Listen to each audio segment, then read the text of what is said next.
What up, gangsters? It's the quinoa porridge recipe we coming with today. I started off with two 20-ounce bottles of Poland spring water. Then I filled up the water 1/4 with quinoa, white quinoa. They got tricolored and red, but I use white this time. Then I use cloves. Those is good for flushing like toxic metals out of your body though. And it's a good spice. You see, I added more spice, pumpkin spice with that powder, nutmeg, cinnamon. Then the hemp milk I got from Trader Joe's. I like my own hemp milk, like making my own hemp milk, because I'm not a fan of certain things that these companies add.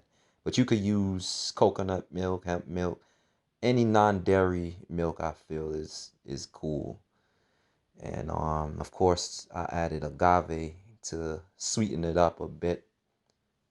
Um just for the flavor purposes. I like to have a little bit of sweetener in it, not too much.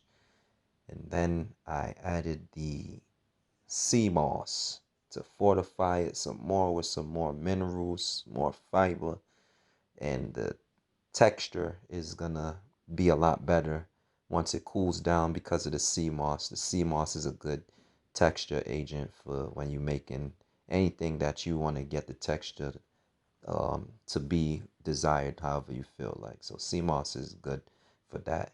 And that's the final result right here.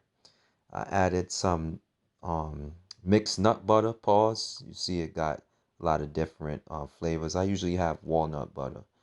That's usually good enough for me. So I just tried this one out. It was okay. It was cool. Not better than walnut butter, but it's good. I like to add that in for the texture and more flavor as well too. And the baby bananas, I like to add fruits to it, and then you just enjoy. Peace.